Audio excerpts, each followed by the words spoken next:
Vous écoutez Jeux d'ombre, le podcast de parties de jeux de rôle dans l'univers Shadowrun, produit par Ombre Portée 2.0.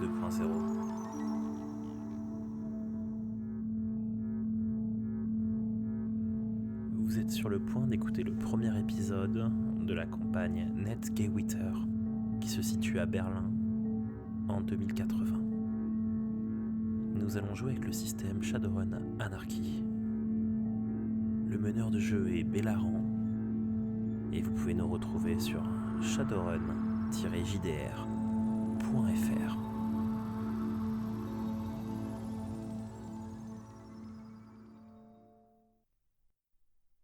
On est à Berlin en 2080. Après 40 ans d'anarchie, on a oublié que cette ville était la capitale d'un pays qui était à l'époque unifié. De grandes parties de la ville sont encore en ruines crasseuses, contrôlées par des gangs et autogérées par des systèmes politiques qualifiés d'alternatifs. Donc la ville est une sorte de mishmash politique entre des quartiers qui sont officiellement des quartiers corporatistes, qui peuvent appartenir à une corporation ou à une autre, ou être un mishmash de corporations, et des quartiers qualifiés d'alternatifs. Alors, alternatif, ça peut signifier tout et n'importe quoi, ça va du communisme sous Novakook à Copernic, jusqu'à l'islamisme pur et dur dans les tréfonds de Kartalabad à Kreutzheim, en passant par l'anarchisme terroriste de la Sprawl Guerilla. Donc il y a vraiment, quand on parle de quartier alternatif, ça peut couvrir beaucoup de modes de fonctionnement très différents.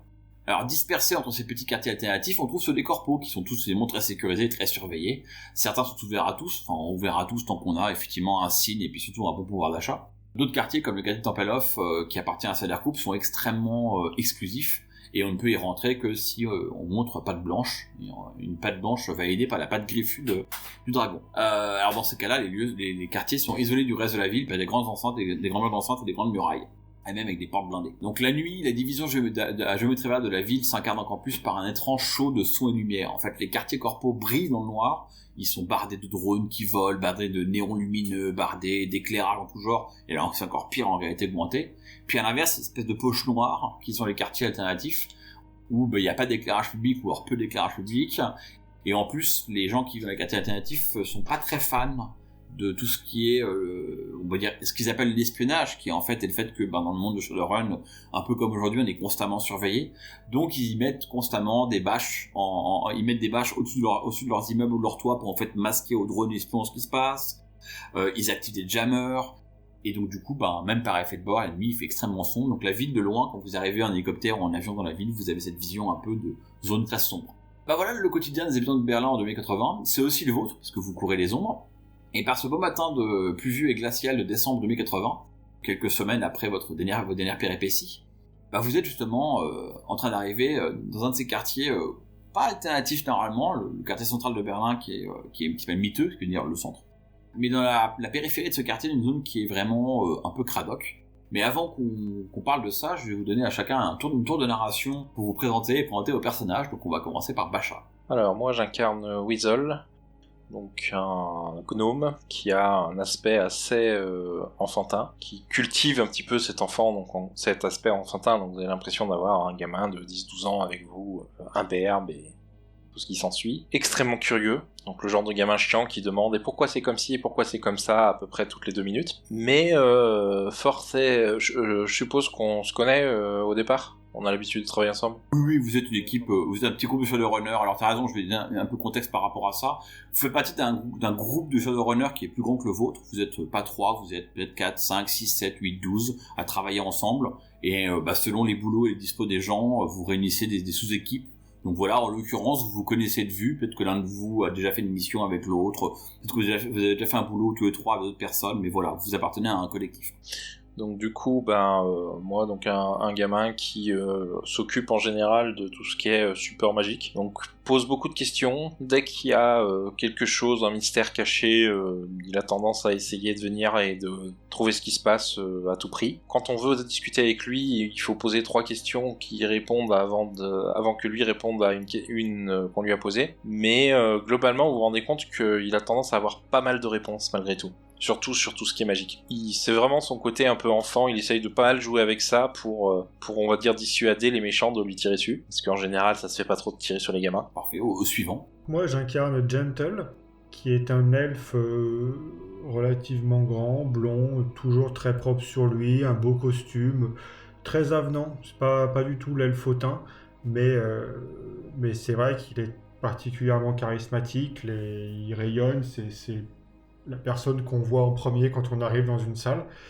Je suis aussi ancien pilote de Cyber Cup, qui pour différentes raisons sur lesquelles je ne me suis pas trop appesanti, j'ai dû quitter la corporation. Je suis avenant, sympathique et j'ai pas énormément de bagou. Enfin, ça va, je parle bien, hein, mais c'est plus vraiment ma prestance naturelle qui font que les gens ont envie d'être de mon côté parce que ils sentent que je suis une personne qui va compter et que ma prestance va rejaillir sur eux.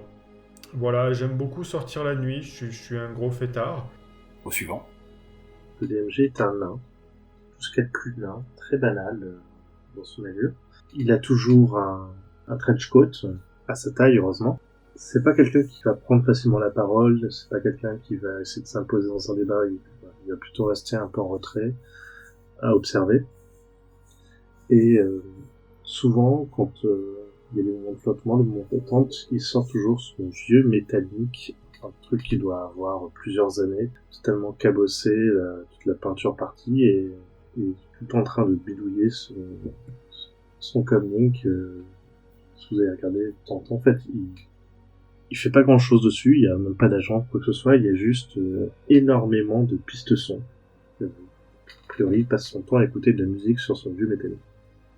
Alors, donc maintenant, je vais vous dire pourquoi vous êtes là, donc pourquoi vous êtes dans le nord du centre-ville de Berlin, quartier de Mitte à Berlin. Une particularité de Berlin, c'est qu'il y a, à l'inverse de beaucoup de grandes villes, et ça c'est vrai aussi aujourd'hui dans la vraie vie, il n'y a pas de centre-ville, il y a plusieurs centres-villes, il y a plusieurs zones de centre-ville. Alors évidemment, il y a le centre historique de Berlin-Est et le centre de Berlin-Ouest, hein, voilà. Et donc quand on parle de Mitte, ça couvre une zone assez grande, puisque Mitte couvre tout depuis ce qu'on appelle les portes de Tiergarten, avec la fameuse porte de Brandebourg, jusqu'à Alexanderplatz. Vous n'êtes pas dans les parties intéressantes de Mitte, où il y a des monuments, où il y a des musées, des machins, non. Vous êtes au nord de Mitte, à la frontière avec Wedding. Vous êtes en fait au sud de ce qu'on appelle la A100, qui est une énorme autoroute qui traverse Berlin de part en part. Ça a été un grand projet de reconstruction qui a été lancé depuis maintenant de longues années, qui a été très douloureux, parce qu'évidemment, quand ils ont fait les plans pour faire passer l'autoroute, ils ont fait passer l'autoroute avant tout dans les quartiers alternatifs, histoire qu'on rase des bâtiments dans les quartiers alternatifs et pas dans les quartiers corpos. Ça a été un peu la guerre, mais bon, elle est en partie construite maintenant et elle passe au nord de l'endroit où vous êtes. Le problème, c'est qu'elle c'est partie des rares endroits où elle ne passe pas en haut de ses pylônes à hauteur d'un immeuble de 3-4 étages. Non, elle passe au sol. Donc il y a vraiment une autoroute de 5 voies de chaque côté qui traverse le quartier. À vraiment, imaginez que c'est à 200 mètres au nord de votre position. Donc vous pouvez entendre le vroom vroom quotidien. Ça fait un brouhaha sonore assez agréable. Et pour ajouter au problème, l'autoroute est de l'autre côté de la rivière, parce que vous passez là où vous êtes, il y a un bout de l'Aschpree ou un canal qui circule. Je m'engage pas sur l'Aschpree, c'est la rivière qui traverse Berlin. Il y a plein de petits canaux partout. Je m'engage pas à connaître leur nom parce que Berlin était historiquement un marécage, donc il y a de la flotte partout. Je vous laisse imaginer le nombre de canaux qu'on peut avoir ici. Et donc pour aggraver la situation, vous avez l'autoroute au côté du canal qui fait du bruit, mais juste devant le canal et avant vous avez aussi des voies ferrées. Et quand vous arrivez, il y a effectivement des trains de transport qui circulent, donc ça refait du brouhaha.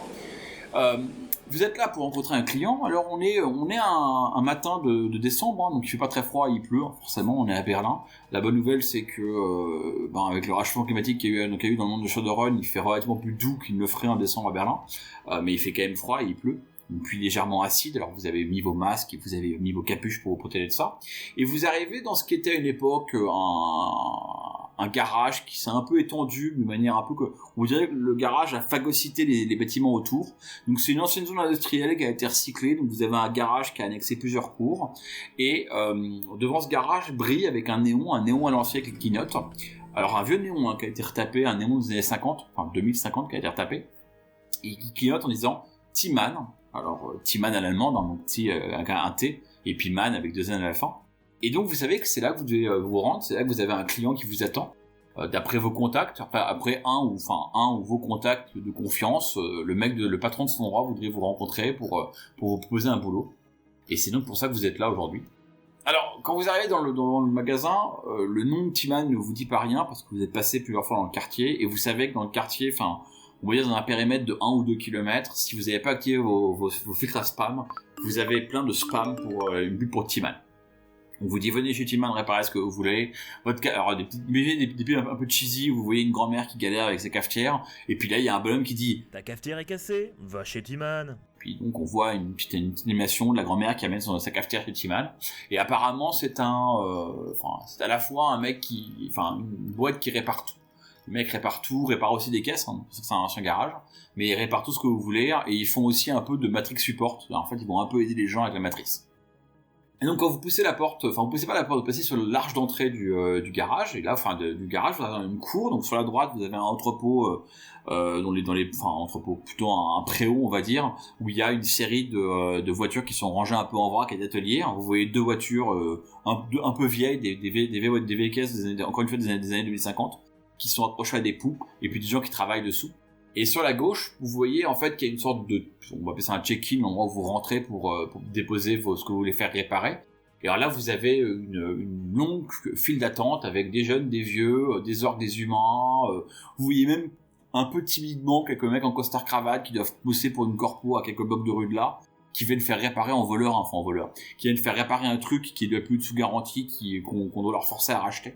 Alors quand vous commencez à rentrer dans la cour et que vous faites mine d'avancer, les gens vous lancent des regards noirs à base de non, vous n'allez pas doubler dans la queue, mais c'est là que le gestionnaire, un jeune homme à la peau, le mec qui fait l'accueil en fait, qui est un jeune homme à la peau olive, probablement d'ascendance turque, vous fait signe, il vous fait un petit sourire, et vous pointe avec du pouce, il vous dit allez par là-bas, et il vous pointe la porte qui est derrière lui, et une porte derrière lui dans un petit bâtiment. Sur la porte, il y a écrit en rouge, mais vraiment pas tagué, mais écrit au marqueur, rien pour vous, c'est privé ici.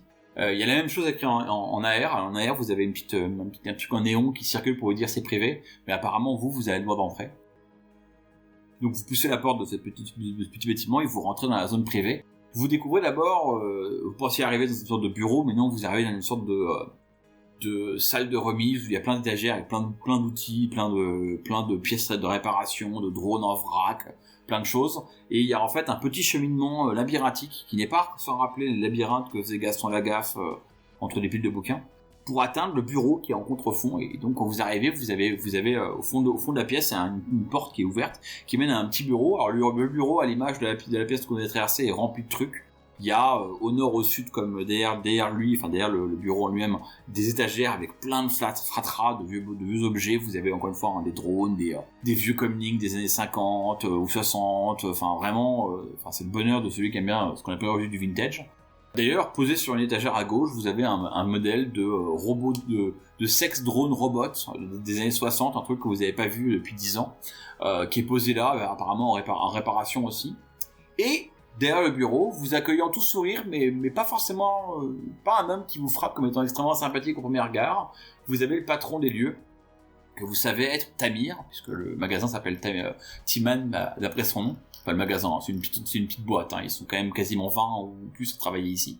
Il a la trentaine, mais on voit quand même avec son visage qu'il a dû quand même pas mal bourlinguer, il a les traits un peu marqués. Une grosse moustache noire, une moustache bouc, barbe de 3 jours noire, très brune. Des sourcils broussailleux, et quand vous arrivez, il se lève et il fait « Ah, parfait, vous êtes là, enfin, prenez place. » Alors il vous dit ça, mais en fait, devant son petit bureau, il y a une chaise, et vous êtes 3. Donc maintenant, je vous laisse reprendre votre tour de narration. Déjà, je flâne un peu avec tout le bric-à-brac qu'il y a autour, je regarde s'il y a des trucs un peu étranges. J'imagine que c'est des appareils que j'ai pas forcément l'habitude de voir, donc ça m'intrigue. Donc je vais essayer de regarder, je vais pas forcément aller les tripoter parce que j'ai peur que ça puisse être mal pris. Mais je suis comme un gamin dans un magasin de jouets en quelque sorte, en train de regarder un peu tout ce que je peux voir.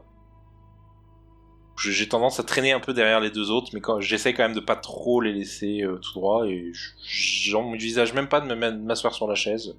Quand il dit bonjour, je dis bonjour, et je continue à regarder un peu de partout, tout le tour. Et j'en profite, vu que je regarde un petit peu partout, de regarder quand même rapidement, passer en astral ou autre, voir s'il y a des choses louches qui pourraient traîner par là. Il pourrait y avoir de la magie ou des choses comme ça. Mais j'imagine que je vais pas voir grand chose, donc... Je vais te faire un test de perception pour la forme. Éventuellement, si il n'y a pas de spé pour la perception dans Narki, donc fais un test de perception et puis on verra à la fin de la narration s'il y a quelque chose à ajouter. Alors, perception, c'est quoi déjà ? C'est logique plus volonté. Et plus 2 vu que j'ai mon esprit menteur, donc ça me fait 16. Voilà, je te laisse faire ça. Bon, bah, sachant que de toute façon, les deux autres, s'ils s'assoient, ils dépasseront pas de la table, je vais prendre la chaise.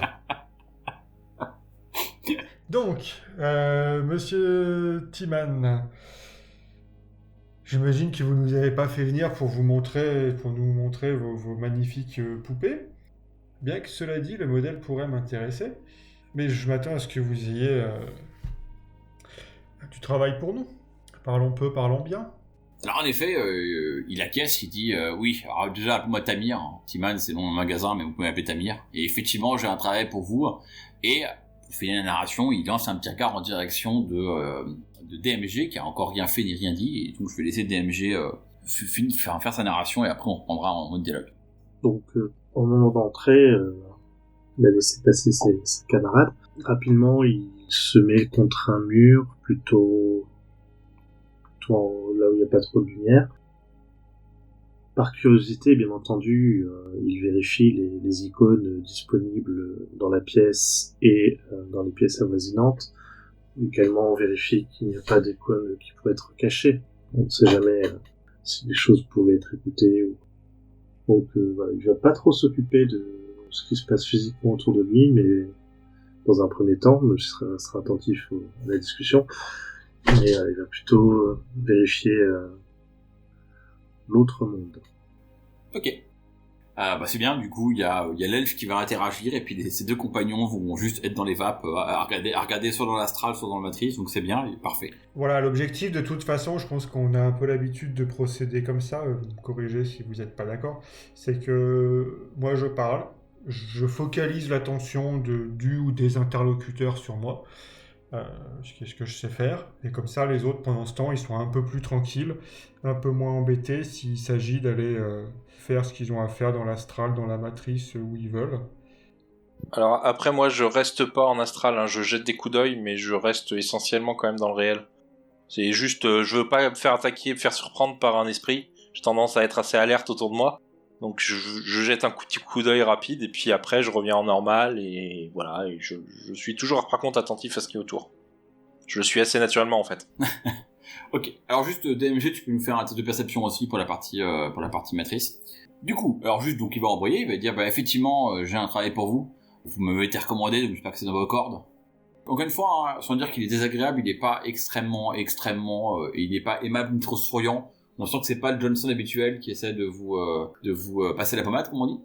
Il dit, bon, c'est simple, j'ai un concurrent qui attaque mon business ici, le business de Timan depuis maintenant plusieurs mois. Malheureusement, comme c'est une petite corporation locale, c'est pas trop le genre de choses que je peux gérer moi-même. Donc je voudrais vous payer pour que vous allez faire un cash chez eux et que vous récupérez les données et que vous me disiez un peu qu'est-ce qu'ils me veulent, pourquoi ils agressent mon business, et éventuellement vous me donnez des informations suffisamment compromettantes pour que je puisse Les faire chanter. les faire chanter, du moins les exposer, on trouver un levier pour leur faire arrêter de s'attaquer à mon business. Très bien, et de qui s'agit-il ? Une corporation locale du nom de Broadpeak. Ils ont des locaux à quelques blocs de rue d'ici, ils sont à 800 mètres. Leur spécialité, c'est le service matriciel. Alors, ça recoupe un peu nos activités. C'est pour ça qu'ils nous targetent et qu'ils veulent nous éliminer. Les locaux, ils ont une antenne pas loin que vous pourrez utiliser, qui doit vraiment avoir les données qui m'intéressent. Et par contre, je voudrais que ça soit fait vite. Donc, idéalement, faites ça ce soir ou demain. Demain, je veux que l'affaire soit réglée. Ça fait des mois que ça traîne, ça suffit quoi. Ok, on va se renseigner là-dessus. DMG, j'imagine qu'est-ce que t'as pu retrouver sur cette boîte ? Je vais du coup terminer la narration du tour pour dire ce qui arrive, ce que DMG et Weasel ont vu, et après on fera un nouveau truc où on pourra discuter de ce qu'on fait comme rapide recherche matricielle. Alors, Weasel ayant fait 5 succès, t'as bien réussi. Alors l'astral environnant n'a pas beaucoup de citoyens, il n'y a pas d'esprit ou de forme astrale suspicieuse. Il est pas, c'est un quartier qui est assez vieillot, les gens sont vraiment, spécialement le Timan, c'est construit dans des restes de bâtiments industriels qui remontent à plus d'un siècle, ce qui fait que les murs sont relativement épais, puis qu'il y a une certaine instinct écho dans l'astral. Autant quand t'es sur un quartier neuf tout transparent, autant là c'est assez présent. L'ambiance astrale n'est pas très très reluisante, elle sent un peu comme le garage, elle sent un peu l'huile industrielle, la crasse et la pauvreté. Par contre, effectivement, aucune menace immédiate. Apparemment, tu penses qu'il y a personne d'éveillé dans l'équipe de Tamir. Les gens que tu peux pas... Enfin, ce que tu aperçois autour de toi, il y a pas de gens qui ont des auras qui brillent particulièrement de manière assez forte pour pouvoir être éveillés. De ton côté, DMG, toi, t'as fait un petit tour dans la matrice, enfin, t'as fait un petit coup d'œil dans ce que tu peux voir en réalité augmentée. Alors là, par contre, t'imagines que c'est bardé d'icônes. Il y a quand même beaucoup de devices, enfin, beaucoup d'appareils qui sont ici en réparation, qui ont des capacités matricielles. Et donc, effectivement, il y a plein de données partout qui émettent des icônes dans la matrice. Il n'y a pas de nœud, il n'y a pas les moyens d'avoir un serveur matriciel dédié. En fait, tu remarques que leur matériel est essentiellement composé d'une série c'est un PAN, une série de comlinks en PAN. Alors évidemment, le comlink qui gère le PAN est un peu plus robuste que la moyenne des comlinks. T'as vaguement été jeté un coup d'œil à l'intérieur. En fait, il n'y a pas grand chose dans leur comlink. Ils ont une politique de sécurité matricielle à base de, si je mets rien dedans, on pourrait même piquer. Et donc voilà, ça donne après le ton, l'idée un peu général. Donc, je crois que DMG, je crois que tu voulais renvoyer sur une éventuelle recherche matricielle. Donc éventuellement, on peut changer l'ordre du tour et tu peux commencer ce tour-ci. Très bien, donc j'ai pris au vol le nom de ce terrible concurrent et je m'empresse de chercher sur la matrice des informations sur ces personnes, leurs lieux, les responsables, les liens financiers possibles. Je commence à faire un scan complet de ces éléments-là. Alors, pareil, fais-moi un petit test. Alors, du coup, je crois qu'on avait établi, on en a discuté récemment, on est d'accord que pour la recherche matricielle, dans Anarchy, ça va être un test de logique plus électronique. Pendant que tu fais ça, est-ce que éventuellement Weasel veut faire autre chose ? Alors a priori, déjà je réfléchis, est-ce que ça me dit quelque chose parmi tout ce que je peux connaître de groupes magiques ou pas d'ailleurs, de groupes un peu obscurs qui voudraient... est-ce que ça a des liens avec quelque chose que j'aurais pu connaître, que j'aurais pu explorer, vu qu'en général j'essaye d'en savoir toujours un maximum sur tout ce qui peut être occulte dans le coin. Éventuellement... tu pourrais faire pour essayer de qualifier. En fait, je crois que la manière anarchie de faire, c'est que tu peux dépenser un point d'anarchie pour décider que tu sais quelque chose. Enfin, que t'as peut-être entendu parler d'eux, quoi. Ouais, on en a combien au départ des points d'anarchie ? 3, sauf faire de ma part. 3, et on en gagne quand on fait nos répliques, c'est ça ? Vous en gagnez quand vous pensez... Alors, il y a plusieurs moyens pour en gagner, il faut juste penser à me le rappeler, à me dire... à réclamer le point d'anarchie, parce que moi, j'y pense pas du tout quand je mène. Donc, voilà, il y a les répliques, entre autres, et pas mal de solutions. Ok. Au pire, je veux bien en dépenser un pour en savoir un peu plus. Ok, alors donc effectivement, je te réponds immédiatement, tu as pas entendu parler d'eux, alors c'est une compagnie matricielle, donc on n'est pas dans la magie, on n'est pas dans le culte, mais vraiment c'est une compagnie qui fait du service matriciel, qui est présente à ta connaissance que à Berlin, ou en tout cas t'en entendais parler que à Berlin. Ils ont des offres pas du tout chères pour faire du support matriciel, ce qui fait qu'il y a beaucoup de quartiers alternatifs qui prennent des offres chez eux, parce que du coup, c'est pas cher. Par contre, ils ont pas vraiment... il y a pas grand-chose de connu sur eux, et ils ont pas une très bonne réputation pour ce qu'on appellerait le service client. Alors, tu sais, toi, comme t'aimes bien tout ce qui est un peu mystérieux, t'en as entendu parler parce que, comme on dit, on sait pas grand-chose sur cette compagnie, on sait pas à qui elle appartient, on sait pas si elle appartient à notre corporation, elle a pas vraiment de leader charismatique qui prendrait la parole, c'est juste, elle est là, quoi, il y a Brad Pick, et tu peux prendre ton offre de support matriciel de Brad Pick, et si tu payes ton denier par mois, t'auras un service d'une relativement bonne qualité. Ok. Donc, quand tu dis qu'on en sait peu, ça te paraît louche, ou c'est juste que c'est un petit truc à la con On est dans Shadowrun, donc tout est louche, ouais. Quoi. Enfin voilà, c'est pas plus louche que notre corpo, mais c'est juste que effectivement, il y a un peu de mystère autour de Brad Pick, de ce que t'en sais, quoi. Ok. Et rien de magique, spécifiquement. Alors non, il y a pas de pour faire un parallèle grotesque, ils ont pas leurs escouades de magiciens du sang, ils ont pas de, il y a absolument aucune rumeur magique par rapport à Brad Pick. Ok. Alors DMG, t'as fait ton test de recherche matricielle, t'as fait 4 succès, donc je vais te donner quelques informations. Alors pareil, je vais te les donner à toi, mais je vais assumer que tu les transmets immédiatement à Gentle et aux autres, c'est pas la peine de les répéter. Alors, effectivement, tu sais que c'est un service de support matriciel, ils font de l'infrastructure matricielle en fait, donc ils font du service de stockage de données, accès à la matrice, déploiement d'antennes, etc., ce choses-là. C'est vraiment un service, faut voir ça comme étant de l'infrastructure, donc c'est du back-end, ils font du stockage, ils font de la bande passante, ils font pas de service client, ils sont pas en train de parler aux gens, ils font pas de app par exemple. Et voilà, c'est pas tout ce que tu sais t'as fait combien 4 succès, ça? Ouais, c'est tout ce que tu sais, tes 4 succès. Donc moi je continue avec Tamir. Alors du coup, ça fait depuis, vous pouvez nous dire plus précisément depuis combien de temps ils s'en prennent à vous? Est-ce que ça a été à une occasion particulière, après que vous ayez lancé une nouvelle offre, après qu'eux aient lancé une nouvelle offre? Ou est-ce que vous avez un peu pu comprendre un pattern de leurs attaques? Puis comment est-ce qu'ils s'en prennent à vous aussi? Ben, alors c'est un peu dur à dire, mais ça fait au moins 6 mois, voire 1 an. En fait, progressivement, depuis 6 mois à 1 an, là, moi j'ai bien agrandi mon business. J'ai même, dit avec un petit sourire carnassier, j'ai même racheté des concurrents que j'ai intégrés à ma compagnie. Mon business marche, j'ai de plus en plus de clients, j'ai de plus en plus de commandes, et pourtant à la fin du mois il manque du pognon. Donc là-dessus, j'ai demandé à ma technicienne, ah bah tiens d'ailleurs la voilà, donc là vous voyez arriver avec un magnifique effet scénaristique, une naine, donc c'est bien parce que ça fera une 3e naine dans la pièce si j'ai bien compris. Si t'en amènes 4 autres, je me barre. au quatrième nain je me casse, ouais, c'est ça. 4 nains et un elfe. Alors elle a des yeux cybernétiques tape à l'œil, qu'elle porte en l'occurrence aujourd'hui avec une couleur vert néon. Et sa crinière, elle a une crinière, elle a une coupe en mohawk, elle a une crinière avec des cheveux violets. Donc elle est vraiment dans le look cyberpunk au possible. Et donc elle rentre dans la pièce, pas en mâchant un chewing-gum, mais avec un air un peu nonchalant.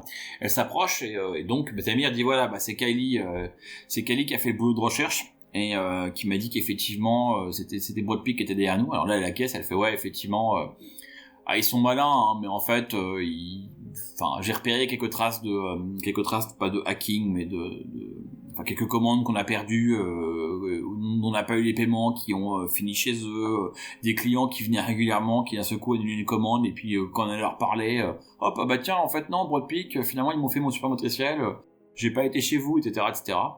Alors encore une fois hein, comme dit le boss il y a 6 mois 1 an c'était relativement petit mais là visiblement ces derniers temps ça a pas mal monté. Ceci dit quand même elle a pas l'air, ça je vous le donne sans jet de dés parce que voilà elle a pas l'air très à l'aise, elle est un peu hésitante, elle lance des regards entre vous et Tamir.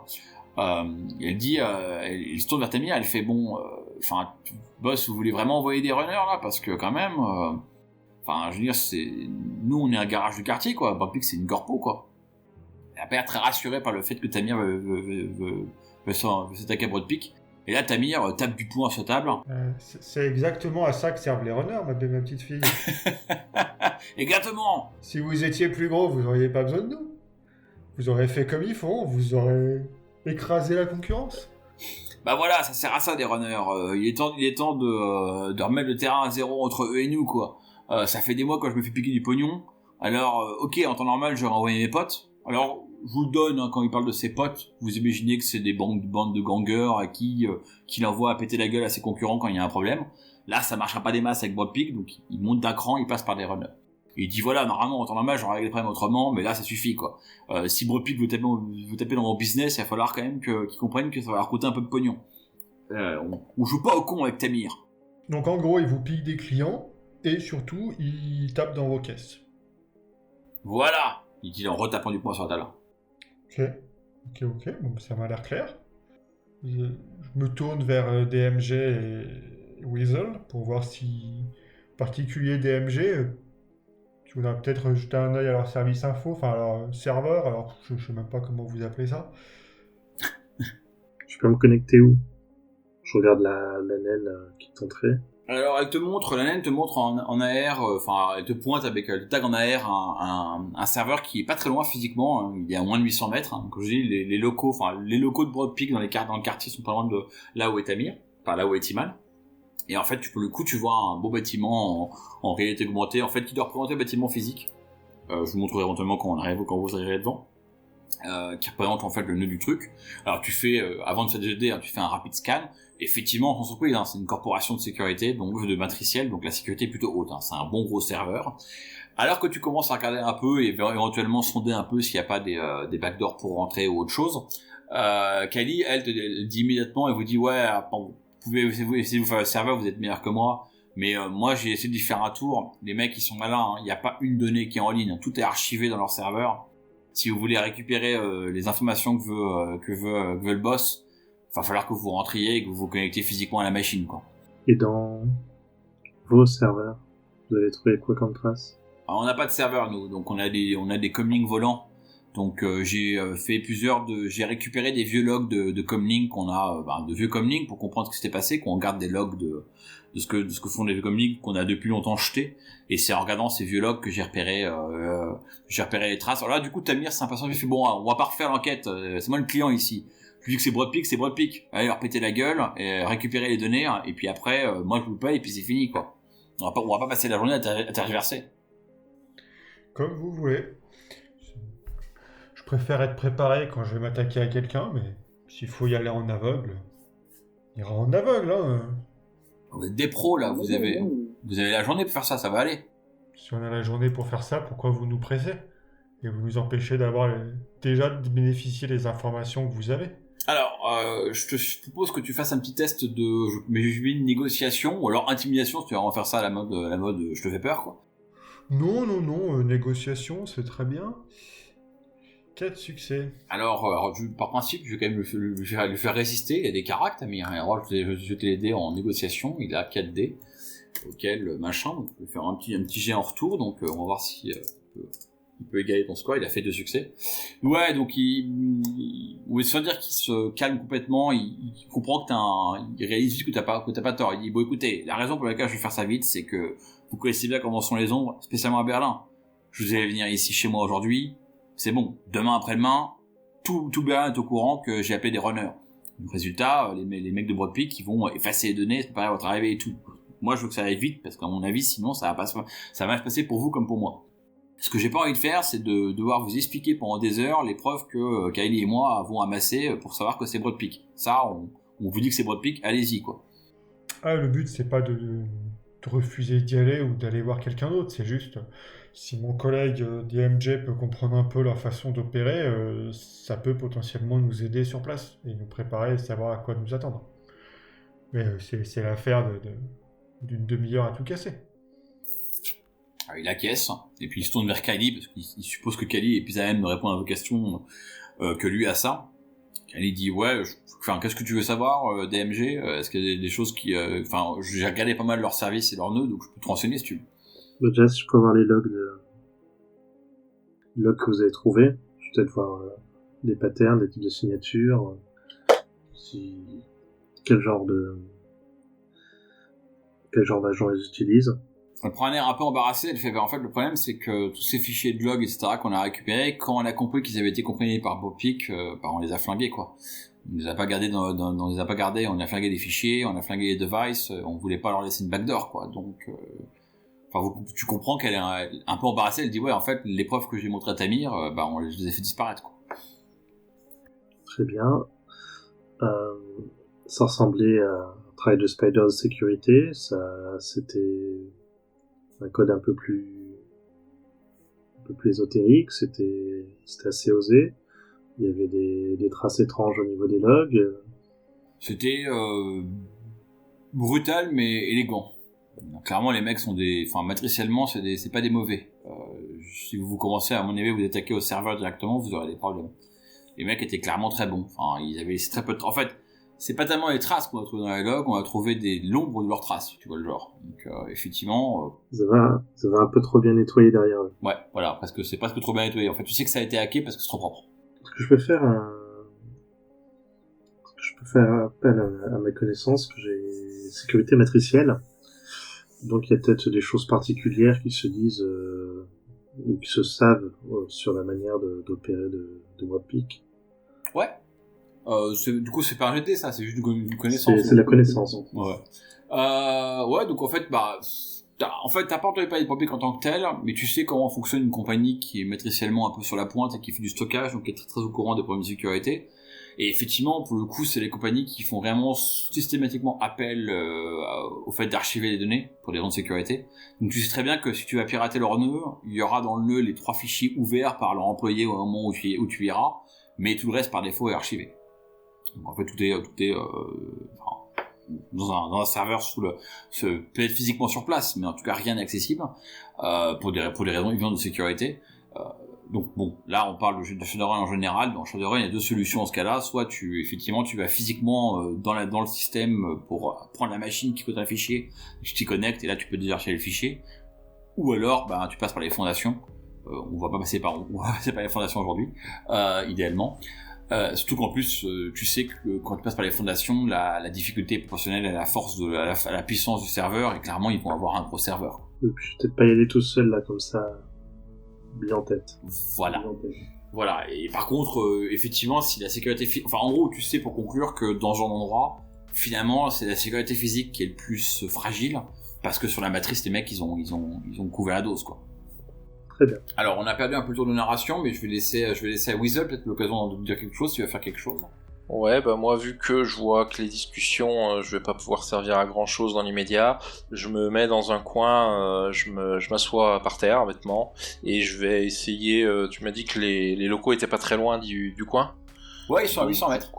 Donc, je vais y aller en projection astrale, pendant qu'ils discutent, et essayer de faire un peu le tour du propriétaire, voir s'il y a des barrières, des choses comme ça, si je vois des gardes, des choses, bon, enfin voilà, faire une reconnaissance, quoi.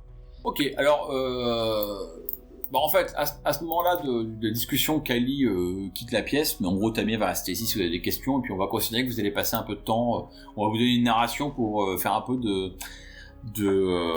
repérage. Donc, tu pars dans l'astral et tu atteins assez rapidement, effectivement, les bureaux de Broad Peak. La bonne nouvelle, c'est qu'ils sont en bordure d'une petite place, où il y a un petit square au milieu de la place, donc en fait c'est assez facile à repérer même dans l'astral. Il suffit de repérer le square pour pouvoir repérer le bâtiment. Alors pour le coup, le bâtiment il est translucide dans l'astral, c'est un bâtiment ultra moderne. Alors j'ai mis un dessin qui montre le plan à thème, mais je vous décrire un peu la structure. Donc c'est effectivement un bâtiment très moderne, juste un étage avec une sorte de forme, c'est pas un dôme, c'est une forme un peu ronde en haut, il y a une espèce de grande tour à l'arrière, ça se veut un peu architecture moderne, un peu aventureuse. Ça finit un peu en mode croûte, c'est pas très réussi. Alors néanmoins, ce que tu peux déjà voir dans l'astral quand tu commences à t'approcher du bâtiment, c'est qu'il n'y a aucune barrière astrale qui protège le bâtiment. Donc en fait, tu rentres dans le bâtiment sans aucune difficulté. Il n'y a pas des masses de monde, il doit avoir, tu passes devant donc sur le plan, tu passes devant l'accueil où tu vois qu'il y a une silhouette lumineuse à l'accueil, donc probablement qu'il y a une hôtesse ou un hôte d'accueil. Tu traverses les bureaux, il y a quelques employés, probablement 3-4, qui travaillent un peu ici ou là. Dans la petite pièce près de l'entrée qui sert de bloc de sécurité, tu repars qu'il y a un garde. T'as même pas besoin de lire l'aura du garde pour voir qu'il doit soit s'emmerder, soit faire autre chose, pour me regarder la télévision. C'est vraiment, ça ressort son aura de manière assez transparente. Et donc voilà, le seul truc qui est un peu étrange dans l'astral, c'est comme tu remarques sur le plan, la tour en fait qui est à l'arrière du bâtiment et en fait contient une grosse antenne matricielle pour pouvoir émettre des données à haut débit, etc., etc. Et du coup, l'appareillage est tellement puissant que même dans l'astral, il y a une sorte de légère distorsion, quoi. Tu ressens le fait que là, dans le plan physique, on va dire le monde de la matrice domine tellement qu'il laisse une légère empreinte sur l'astral. Voilà. Ça répond à tes questions, tu vas en savoir plus. A priori, alors personne d'éveillé du coup, ni non. Esprit, ni humain, enfin méta-humain. Donc ouais, pas de barrière mana, rien de spécial. A priori, rien. Je pourrais, j'imagine que je pourrais, si je me rends invisible et que je rentre, personne ne me dira rien, quoi. De ce que j'en ai vu. Ouais. Je pense qu'effectivement, invisible, tu vas pouvoir... Enfin, si, il y a un problème, c'est que la porte d'entrée qui est sur le plan à droite est une porte tournante. Ça, une porte... donc, si vous rentrez invisible, vous avez quand même à faire bouger la porte. Et les gens verront qu'il y a une porte qui bouge sans rien dedans. Mais à part ça, tu penses qu'effectivement, il y a personne qui sera en mesure de détecter ton sort d'illusion. Ouais. Ok. Du coup, je reviens dans mon corps et je fais part de... Alors, assez rapidement, j'ai pas forcément envie que Tamir entende trop de choses. Je vais le dire en partie par message ou en partie en langage un peu codé pour nous, du genre, je sais pas moi, sécu de type temps, pas d'esprit, a priori, on devrait pouvoir rentrer sans trop de mal, quoi. Ok, je pense qu'on peut quitter le Tamir là. On dit ce qu'on avait à lui dire, non ? Moi, j'y vois pas d'inconvénient. Alors, on va dire que vous avez quitté le bureau de Tamir. Ah oui, si, effectivement, un truc qu'on fait pas en roleplay parce qu'on joue à Anarchy, mais voilà, il y a une petite discussion entre Gentle et Tamir, et vous finissez par négocier et être d'accord sur un prix. et un prix plutôt correct. Alors il paie pas excellemment bien, mais au moins ça a commencé un peu en dessous de vos tarifs habituels et vous l'avez ramené un peu au-dessus, donc ça se passe plutôt bien. Et une fois après avoir négocié le bout de gras, vous quittez ses bureaux et après avoir quitté ses bureaux, et que Weasel vous a fait un petit topo sur son repérage astral, vous êtes dans les rues de Wedding, toujours sous la pluie, et vous pouvez continuer à discuter de ce que vous allez faire. Je vais faire un tour en voiture. Donc moi j'ai une BMW, une berline, un truc genre série 3 par là, donc classe, élégante, mais pas non plus un truc complètement haut de gamme. J'ai pas encore les moyens, mais c'est au programme. Et donc je vais faire un tour en repérage devant, déjà discrètement dans le flot de circulation. Passer devant, regarder s'il y a de la place pour se garer, si c'est une rue très passante, si on peut se garer et surveiller ou si ça va se voir. Regarder un peu quels sont les côtés de la rue, enfin du bâtiment qui donne sur une rue. Voilà, un petit peu comprendre un peu les alentours. Ouais, je regarde aussi juste tout ce qui est fenêtres, aération, voilà, un petit peu toutes ces choses-là. Essayer de comprendre aussi si c'est vraiment uniquement des bureaux ou est-ce que les clients peuvent rentrer dans l'accueil ou... Ok. Ouais, alors je vais répondre à tout ça en fait. Alors donc, grosso modo, le plan que je vous ai montré, le bâtiment est au coin de la rue, donc vous avez sur la rue de droite, on va dire, vous avez la porte tournante que j'ai décrite qui mène à l'accueil, et au sud, sur la rue de gauche, ou la rue sud, on va dire plutôt, vous avez la terrasse. Alors la terrasse qu'on voit sur le plan, parce que c'est des bureaux qui ont une jolie terrasse, elle est protégée par un mur en béton, c'est qu'il y a un mur en béton qui empêche les gens de la rue de rentrer dans la terrasse. Par contre, il n'est pas extrêmement haut, et quand tu passes à côté en voiture, tu peux deviner que, effectivement, derrière ce mur, il y a, comme l'a montré le repérage de Weasel, il y a une petite terrasse. Donc ça fait déjà 2 points d'accès. C'est-à-dire que tu as déjà la porte tournante et la terrasse. Par contre, le reste, il y a pas vraiment de fenêtres. C'est vraiment tout clos, en fait. À l'intérieur, il y a probablement des écrans pour simuler des fenêtres. Mais c'est vraiment un petit bunker, grosso modo, en termes d'apparence. Il n'y a pas d'autre entrée. Et au nord, en fait, donc au nord du bâtiment, il y a, c'est pas une rue, mais il y a une sorte de, comment ça s'appelle typiquement quand t'as un affaissement de terrain pour passer une voiture, quoi. Mais en gros, t'as un accès pour un parking. Il n'est pas montré sur le plan du bâtiment, mais vous avez un parking au nord du bâtiment pour lequel on peut rentrer souterrain. Donc il y a une petite porte métallique qui s'ouvre. Et t'as repéré en fait déjà qu'en passant devant, le parking ne doit pas appartenir à Broad Peak, il doit être relié au bâtiment. Mais en fait, il y a le nom d'une corporation, d'une autre boîte qui gère le service de parking. À vue de nez, celle-là a l'air assez robuste. Hein. T'as vaguement vu qu'il y avait une clé Maglock, que bon, voilà, entrer dans le parking, c'est pas le truc le plus facile. Paradoxalement, t'as pris le temps de regarder, donc ouais, je te le donne, on va pas faire le dé pour ça. T'as repéré qu'il n'y avait pas de caméra autour de la terrasse. Donc la terrasse, elle est pas méga protégée, ou alors la caméra est bien planquée. Et puis bon, t'as évidemment des caméras dans le hall d'entrée qui filment devant la maison. Je crois que ça couvre tout ce que tu voulais dire. J'ai oublié quelque chose, Mathieu ? Non, c'est à peu près bon. Donc tu dis le mur autour de la terrasse, c'est un mur qui fait 2 mètres de haut, c'est ça ? Ouais, il fait en gros 2 mètres de haut, ouais. Donc, t'as des drones ou pas, toi ? T'aurais pu déployer un drone pour voir en hauteur ? Non, j'ai que des drones, mais j'ai des micro-drones marcheurs, donc ceux-là, des insectoïdes, donc je peux en déployer un au bord du bâtiment et il peut monter pour arriver sur le mur. Ouais, alors on va dire que t'as fait ça, comme ça je te donne directement les infos par rapport à ça, on va pas refaire une narration là-dessus. Alors ouais, quand t'as envoyé ton micro-drone, t'as confirmé qu'il n'y a pas de caméra du tout dans la terrasse, même pas dans les bureaux. Dans les bureaux, comme tu peux voir à travers la porte vitrée de la terrasse, tu vois dans les bureaux, hein, ils ont pas de caméra à l'intérieur, en tout cas pas apparente. Et par contre, il y a un verrou magnétique, je sais pas, méga robuste, mais qui ferme la porte de la terrasse. D'accord. Et à l'intérieur, il y a beaucoup de monde, il y a peu de monde. Alors, quand ton micro-drone accroché en haut du mur en béton qui regarde par la fenêtre de la terrasse donne sur en fait un couloir, et en fait tu vas le laisser un peu de temps, tu vas te laisser 1 heure pour observer un peu ce qui se passe, et tu verras passer quelques personnes. Les bureaux ont pas l'air méga remplis en fait. D'accord. Alors du coup, DMG. Donc il est sorti de chez Timan et Gentle a expliqué qu'il est passé sur la partie reconnaissance physique. Moi, je me suis tranquillement installé confortablement dans la voiture, et je vais appeler un ami un ami numérique venu de la résonance. Parce que je pense que je vais avoir besoin d'être un peu épaulé.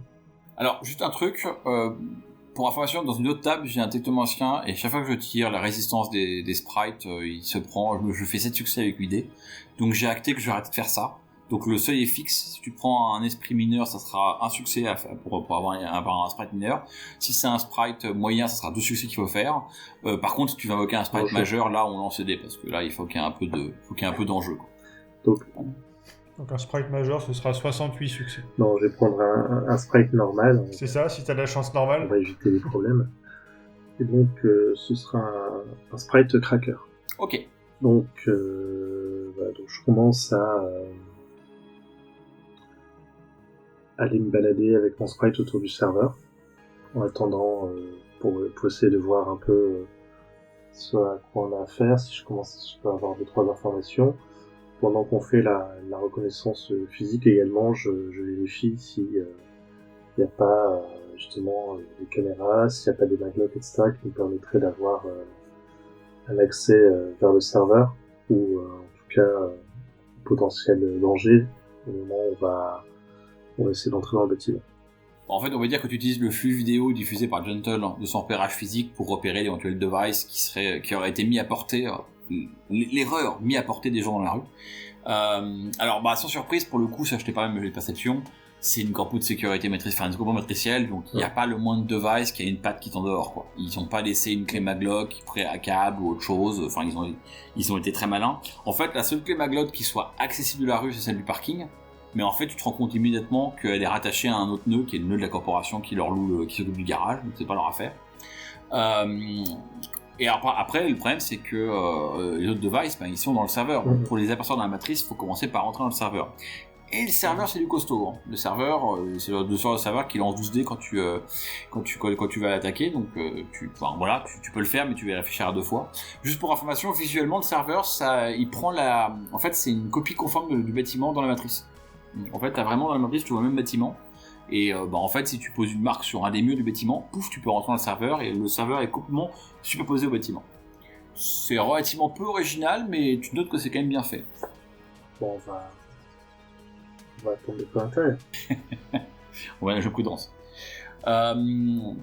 Weasel, est-ce que tu veux faire quelque chose en termes de repérage ? Alors moi, en termes de repérage, ça va être assez rapide. Donc je suis monté dans la voiture, je suis aussi les flux vidéo de Gentle et j'essaye de revoir par rapport à ce que j'ai vu en astral.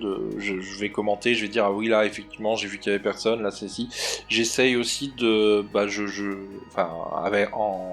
en discutant avec Gentle et éventuellement DMG, dire s'il faut, je peux rendre l'un de vous invisible et rentrer par la porte comme ci, comme ça. C'est juste un peu, j'essaye d'aider au repérage physique en basant entre ce que j'ai vu en astral et puis ce que je sais. Ok. En fait, ce qu'on va dire du coup, c'est que si jamais vous faites une autre action de repérage, comme tu auras aidé, vous pourrez faire un peu de teamwork, tu pourras donner un bonus à celui qui fera une action de repérage supplémentaire, quoi. Ce que je vous propose de faire, c'est considérer que là vous avez fait l'équivalent d'un repérage il y a une petite demi-heure.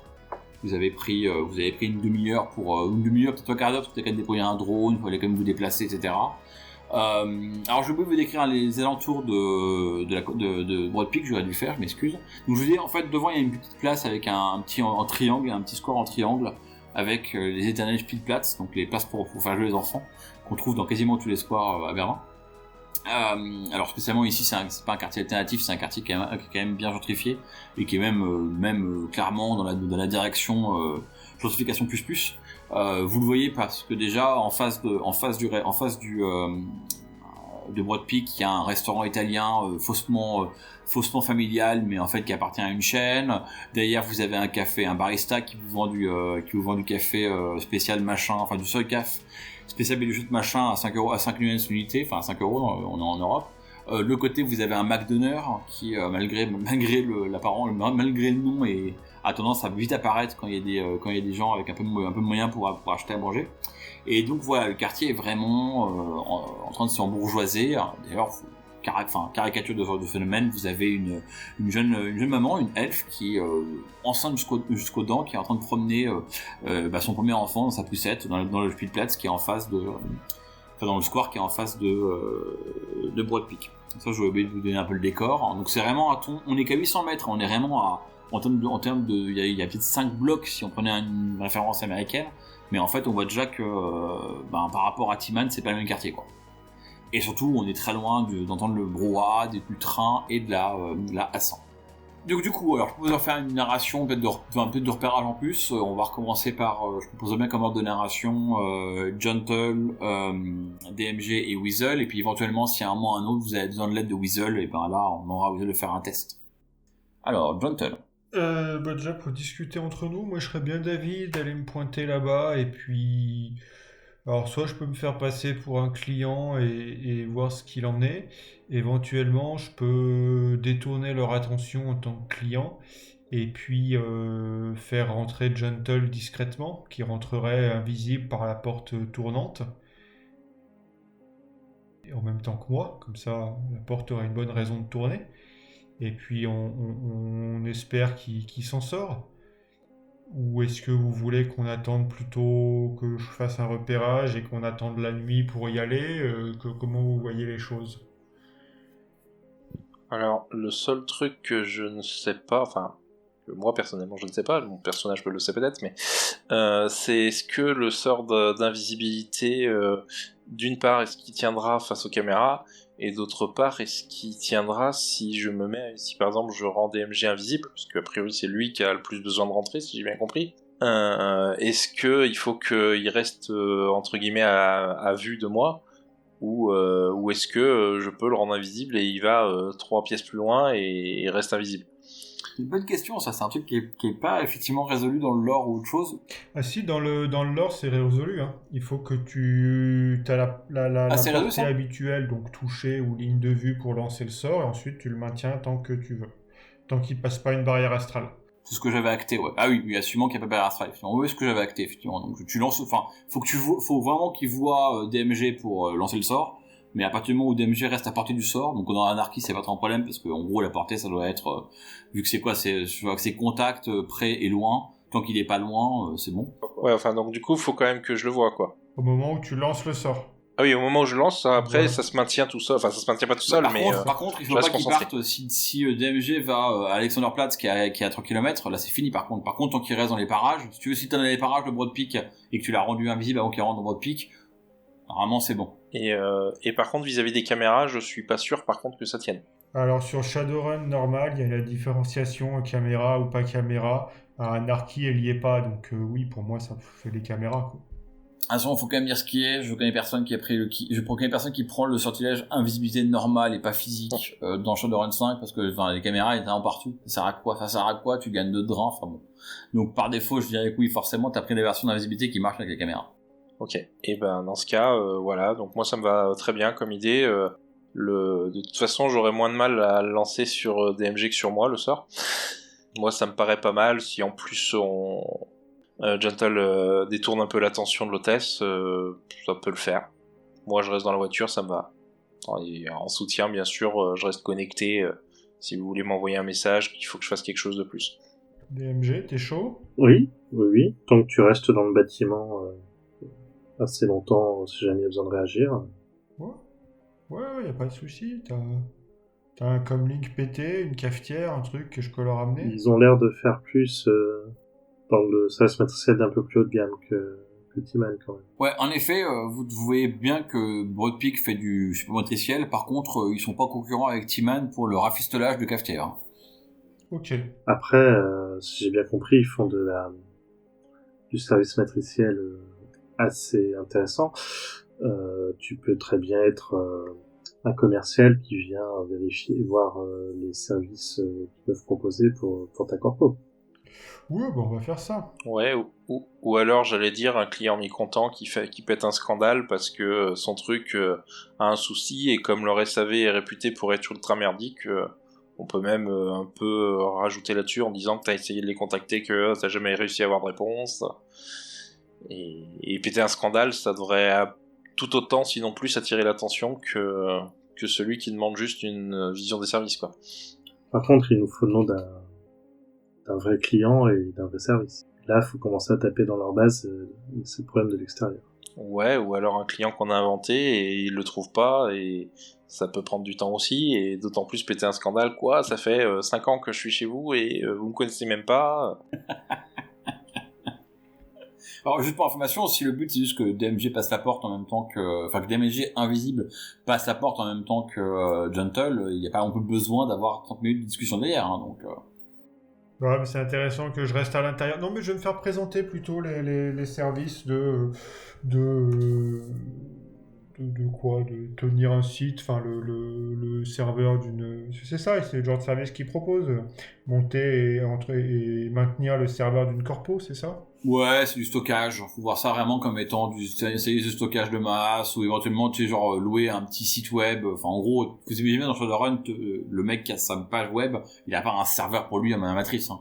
Donc, en fait, tu peux louer leur ferme de serveurs pour avoir ta page web, machin, etc., ton petit site, ta e-boutique. D'accord. DMG, tu connais le nom d'un de leurs concurrents que je pourrais vouloir quitter, autre que Timan, parce qu'on va quand même pas vendre Ouais, il y a un vieux service outre-Rhin qui s'appelle le Club Internet, qui est pas terrible. vendu. Ok. Club Matrinet, parce que c'est sur la Ok, matrice. eh ben quand même. écoute,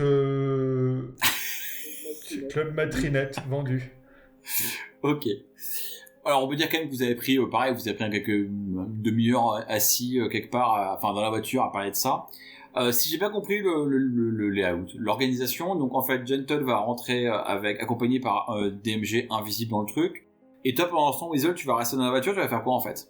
Alors, je sais pas ce qui est le mieux entre rester dans la voiture, aller squatter, passer pour un gamin qui va... Enfin, les jeux de gamins, c'est vraiment pour tout petit gamin, ou c'est où il y a des ados qui s'y posent pour glander? Non, t'es un peu trop vieux là, t'es un peu trop vieux pour ça. Vraiment, Ok. un fil-pad, c'est vraiment pour ça va de 3 à 7 ans, quoi. Enfin, de 3 Ok. à 10 ans. L'idéal, c'est de rester quand même suffisamment à proximité pour, en cas de grabuge ou autre, pouvoir réagir.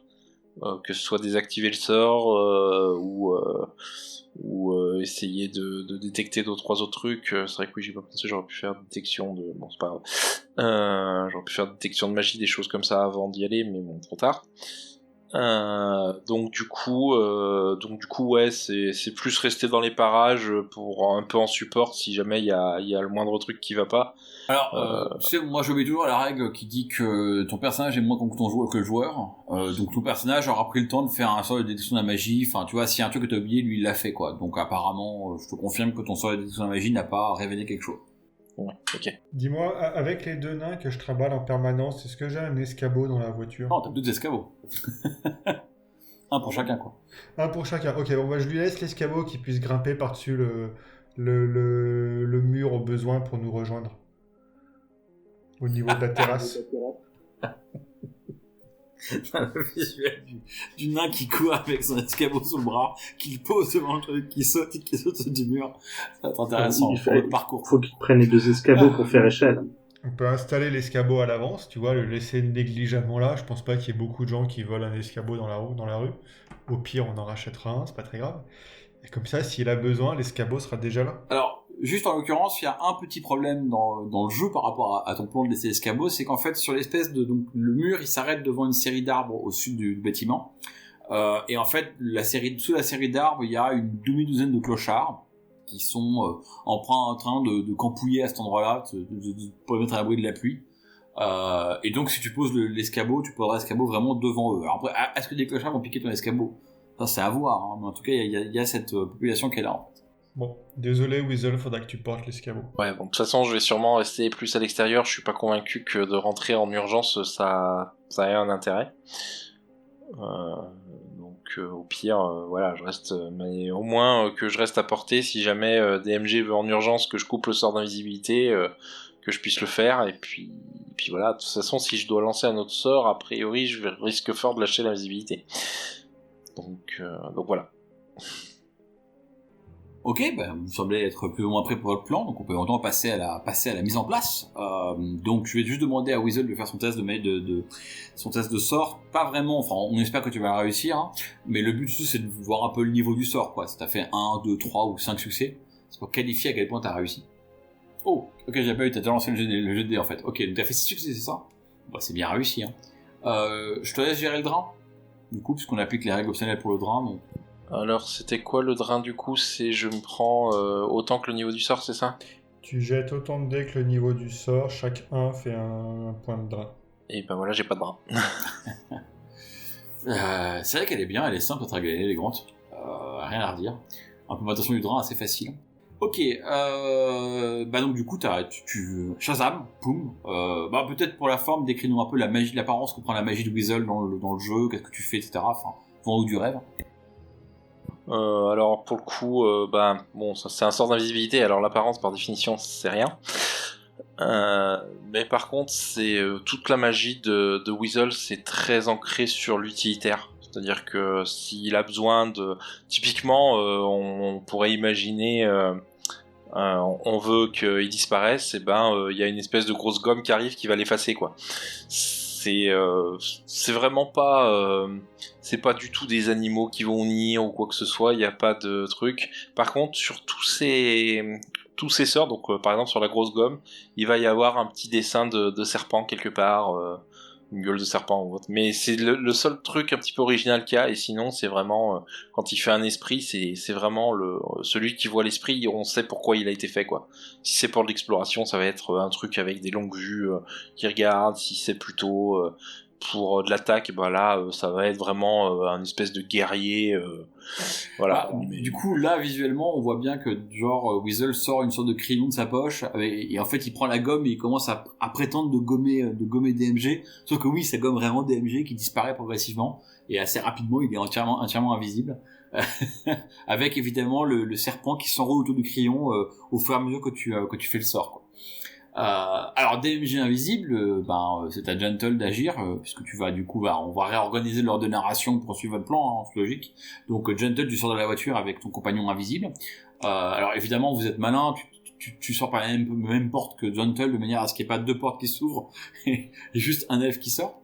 Et vous vous dirigez en direction de l'entrée principale. Donc je voulais dire que pour vous positionner, puisque on parlait de la porte, on parlait de la terrasse, je considère que vous avez garé votre voiture de l'autre côté de la rue où il y a la terrasse. Donc en fait vous devez longer le bâtiment sur la gauche, enfin traverser la rue et longer le bâtiment sur la droite, pour remonter vers la porte tournante. En longeant la terrasse, je récupère mon micro-drone, l'un de mes Chiawas Kanmushi. Ok.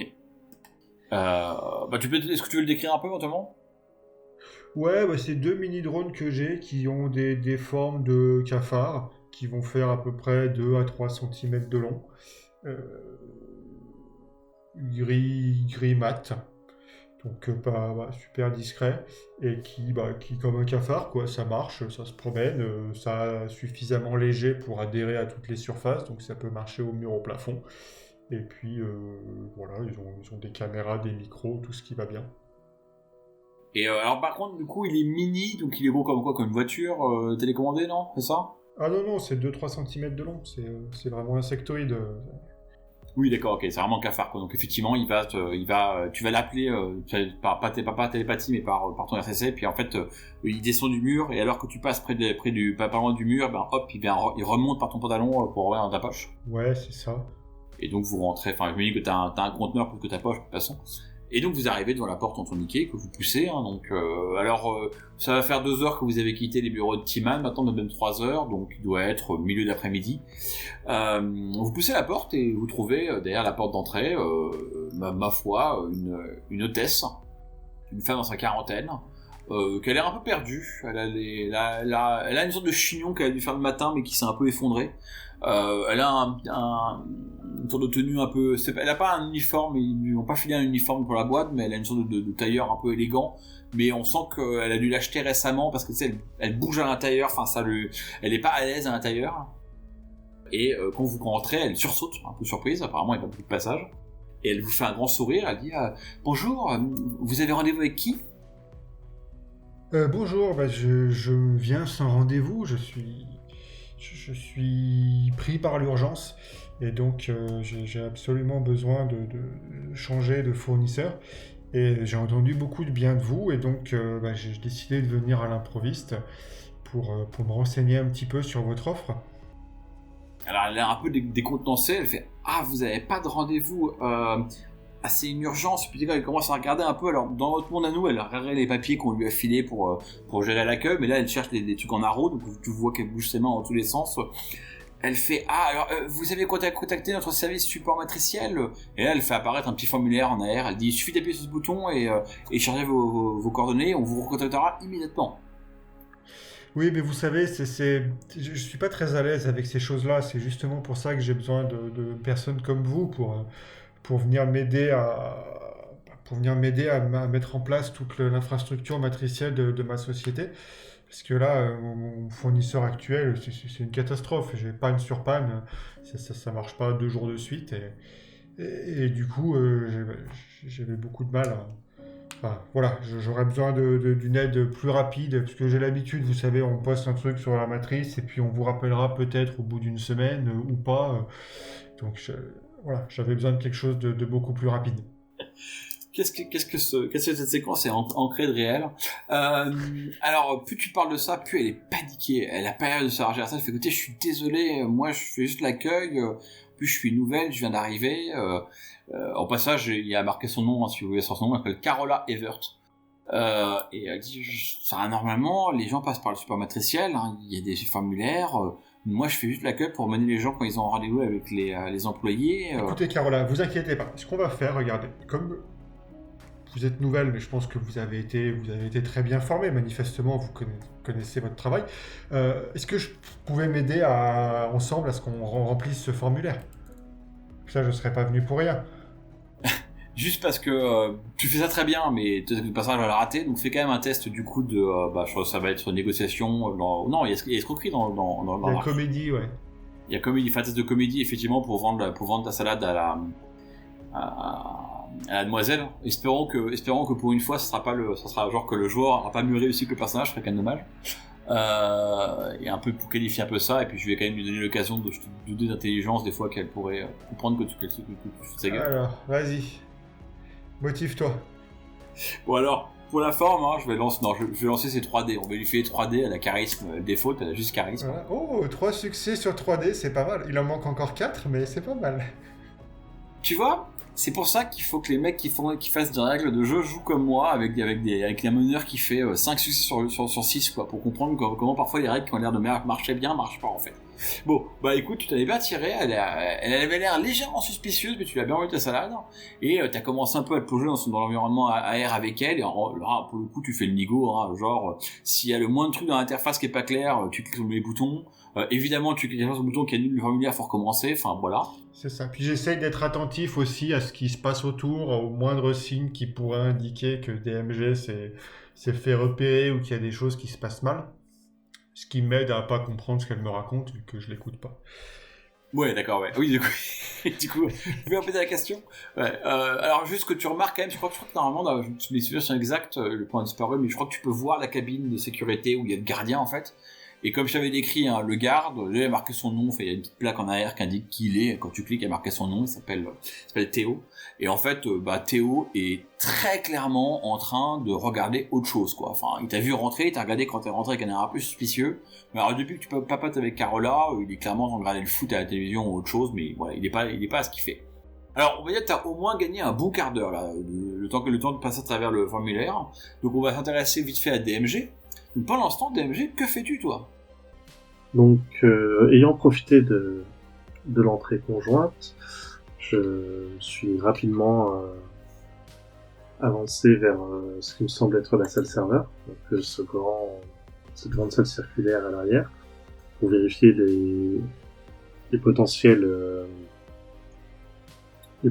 sécurités physiques pour y arriver. Et je fais bien attention au passage à jeter un coup d'œil dans les différents bureaux pour aussi voir combien il y a de personnes sur la route à peu près, voir si malgré les évidentes instructions qu'ils doivent recevoir, quelqu'un aurait oublié de verrouiller son poste de travail.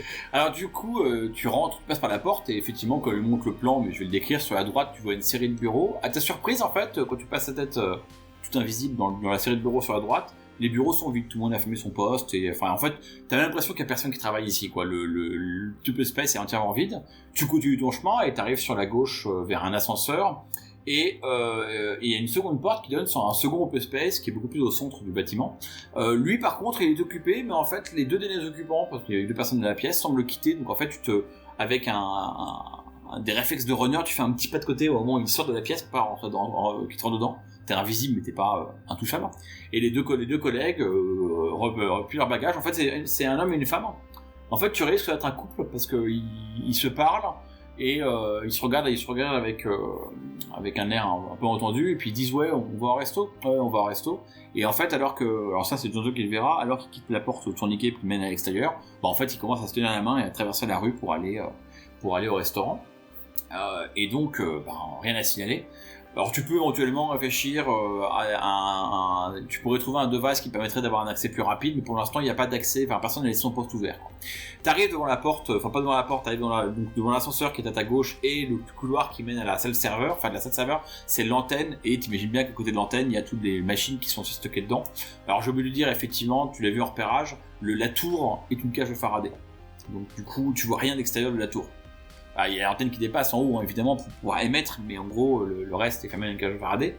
Et comme le montre le petit plan, en fait, devant toi, t'as un mur de laser. Alors pas le mur de laser où tu danses à la Catherine Zeta-Jones pour pas te passer entre les fils, mais vraiment un mur de laser qui monte de haut en bas. Et donc si tu passes à travers des lasers, tu vas clairement, aussi invisible que tu sois, tu vas clairement bouger les lasers et déclencher l'alerte. Après, c'est peut-être pas un gros problème pour un technomancien. Je suggère, puisque Weasel n'a pas forcément d'action ni gentle, on reste à l'état pour l'instant, et puis quand on aura atteint les 15 minutes, ou qu'il y a un événement qui fait que ça déclenche quelque chose, on repassera aux autres. Qu'est-ce que tu fais du coup ? Ouais, juste j'ai envoyé un petit message. J'ai oublié de dire que j'avais envoyé mes 2 drones. Enfin, tu vois, je les ai posés le long du comptoir discrètement.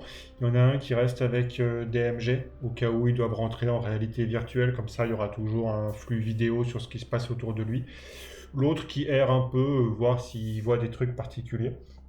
DMG, si tu as besoin de quoi que ce soit que le drone peut faire pour toi, tu le dis, et puis on y va. Hein.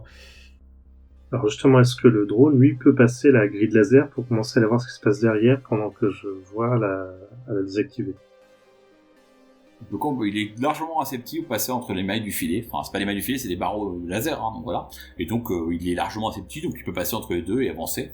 On va dire que tu fais ça, je veux te dire ce que tu vois quand il déploie le drone. Il passe la porte qui est derrière. La bonne nouvelle, c'est que la porte est ouverte automatiquement par un détecteur de mouvement. Donc dès l'instant où le drone passe, pouf, la porte s'ouvre, et ça débouche effectivement. Alors dès l'instant où la porte s'ouvre, t'entends des vrombissements, il y a vraiment beaucoup de bruit. Et dans la pièce, alors le plan n'entre pas évidemment, mais dans la tour autour de l'antenne, il y a des plein de racks de serveurs. Et est-ce que tu as la compétence hardware DMG ? Alors du coup, hardware en français c'est quoi ? C'est électronique. Électronique, je pense.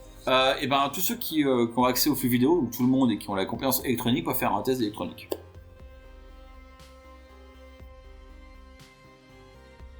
Si on n'a pas la compétence, on se défausse ou pas du tout ? Tu peux défausser si tu veux, ouais. Ouais, il n'y a pas de malus. C'est sur la logique, c'est ça ? Il n'y a pas de malus à Anarchy. Tu lances juste logique.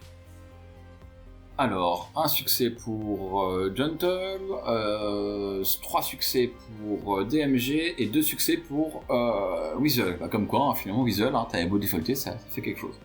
Alors, toi, quand tu vois apparaître le flux vidéo, t'es en train de parler avec la fille, donc c'est pas hyper simple. Il y a un truc qui taquine, qui te paraît un peu étrange dans les serveurs, mais t'arrives pas à jouer dessus, en fait, Gentle. Et en fait, c'est toi, Weasel, qui commence à repérer un peu la chose. En fait, tu trouves que en fait, bêtement, visuellement, ils ressemblent pas à des serveurs d'aujourd'hui. C'est-à-dire que tu trouves qu'ils ont un look un peu étrange, ils sont trop massifs, il y a un truc qui te paraît étrange, et en fait, toi, Demus, tu t'en rends compte, tu as fait 3 succès. En fait, les serveurs qui sont ici sont massivement des serveurs de très vieille génération. En fait, tu penses que c'est même des serveurs qui prédatent la matrice Wi-Fi, en fait. C'est des serveurs filaires qui étaient reliés à une époque à la matrice filaire, des bons gros serveurs à l'ancienne. Qui ont été patchés et adaptés pour pouvoir fonctionner avec une antenne Wi-Fi et en fait collaborer avec la matrice 5.0.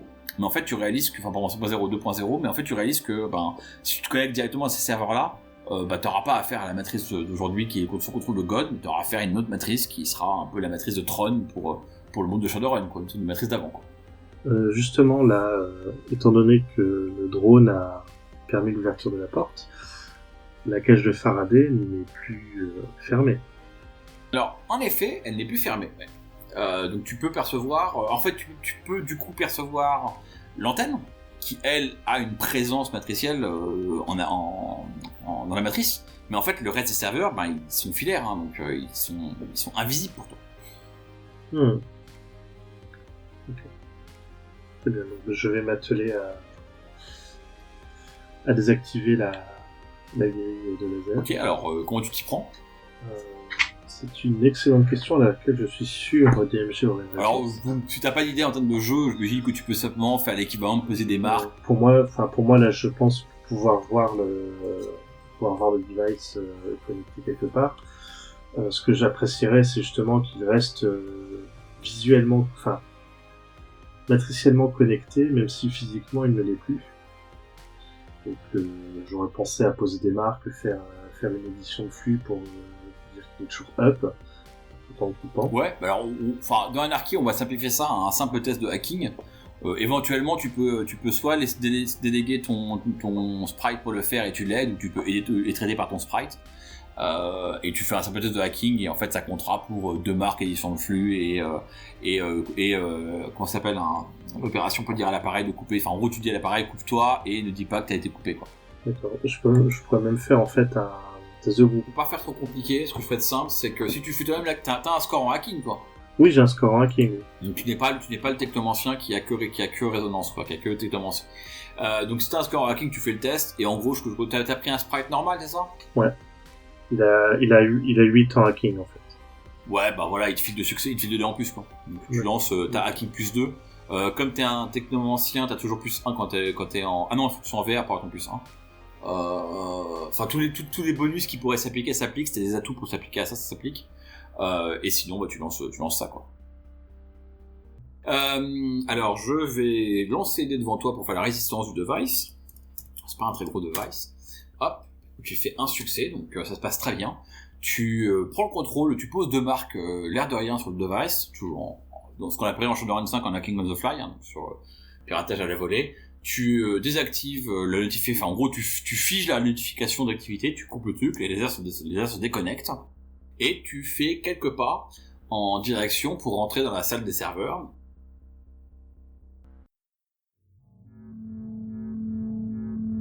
Vous avez écouté Jeux d'ombre, un podcast produit par Ombre Portée 2.0. Retrouvez-nous sur shadowrun-jdr.fr.